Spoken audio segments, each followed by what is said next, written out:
હવે બીજી તરફ સુપર 6 માં આપણે વાત કરીશું આજની સૌથી મોટી પોઝિટિવ ન્યૂઝની।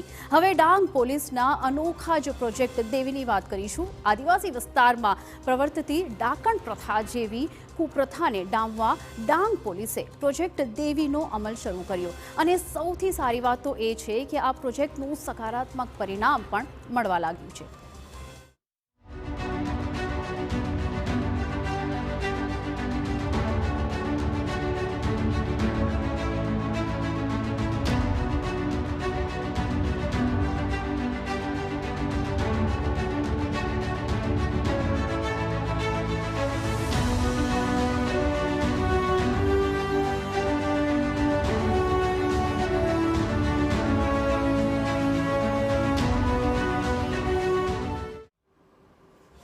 રાજ્યના છેવાડે આવેલ ડાંગ જિલ્લો આજે પણ અનેક કુરિવાજોથી ઘેરાયેલો છે। લગભગ 95% આદિવાસી વસ્તી ધરાવતા આ વિસ્તારમાં મોટાભાગે મહિલાઓ અંધશ્રદ્ધાનો શિકાર બનતી રહે છે। ડાકણના નામ પર અહીં અનેક મહિલાઓને પરેશાન કરાતી હોવાના કિસ્સાઓ સામે આવતા જ રહ્યા છે।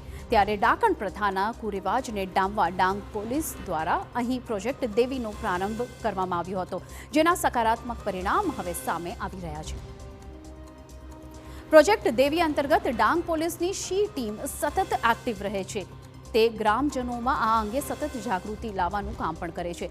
એટલું જ નહીં, પ્રોજેક્ટ દેવી અંતર્ગત જે મહિલાઓને ડાકણ પ્રથાના વિષયક્રમમાંથી બહાર કાઢવામાં આવી છે તેમની નિયમિત મુલાકાત પણ લે છે।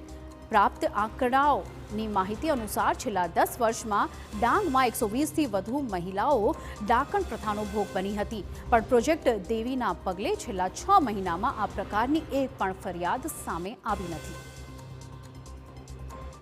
ડાકણ પ્રથા વધુ ચાલતી હતી, પણ અત્યારે સરકારી તંત્રએ કે સારા એવા દેવી પ્રોજેક્ટ ઊભો કર્યો છે। એમાં ઘરમાં કે આજુબાજુના ઘરો સાથે ઝઘડા થતા, સાસુ વહુ દ્વારા ઝઘડા થતા એ બધા નાબૂદ કરવા માટે પોલીસની ટીમે તેમજ પદાધિકારીએ પણ સહકાર આપ્યો છે અને દરેક ડાંગ જિલ્લામાં બહેનોમાં પણ જાગૃતતા આવી ગઈ છે।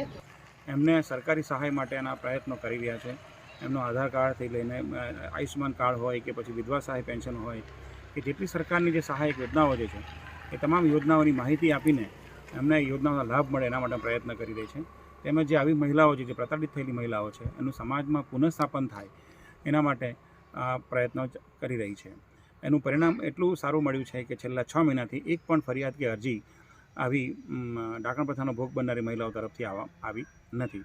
એ આ પ્રોજેક્ટની સફળતા ગણી શકાય એમ છે।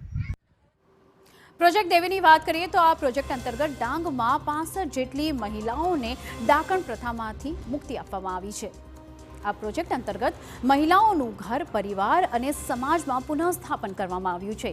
મોટાભાગની મહિલાઓને પરિવાર સાથે ફરી રહેવાની તક મળી છે, તો અન્ય મહિલાઓ માટે યોગ્ય વ્યવસ્થા કરી સરકારી યોજનાઓનો તેમનો જે લાભ છે તે પૂરો પાડવામાં આવ્યો છે। આવી મહિલાઓની ડાંગ પોલીસની શી ટીમ નિયમિતપણે મુલાકાત પણ લે છે। મહિલાઓને કોઈ પણ પ્રકારની તકલીફ નથી ને તે અંગે માહિતી મેળવવામાં પણ આવે છે। એટલું જ નહીં, શી ટીમ ડાકણ પ્રથા જેવી કુપ્રથાઓ સામે ગ્રામજનોને સતત જાગૃત કરવાનું પણ કામ કરે છે।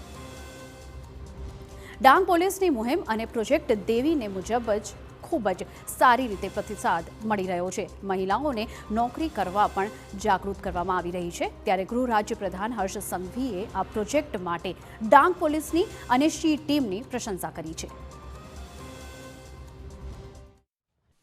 હાલ આ પ્રોજેક્ટ અંતર્ગત 65 જેટલા બહેનોને પ્રોજેક્ટ દેવી અંતર્ગત આના ઉપર કામગીરી કરવામાં આવે છે। તે લોકો સમાજમાં કામ કરી શકે, નોકરી પ્રાપ્ત કરી શકે અને સૌથી પહેલા મારી ગુજરાત પોલીસની સી ટીમની બહેનો એ તેમને નિરંતર મળે છે। મળીને તેમની અંદર એક સેલ્ફ કોન્ફિડન્સ કઈ રીતે ડેવલપ થાય, આત્મવિશ્વાસ કઈ રીતે ડેવલપ થાય તે માટે રાત દિવસ કામગીરી કરી રહી છે। એવી સૌ બહેનોને હું અભિનંદન આપું છું।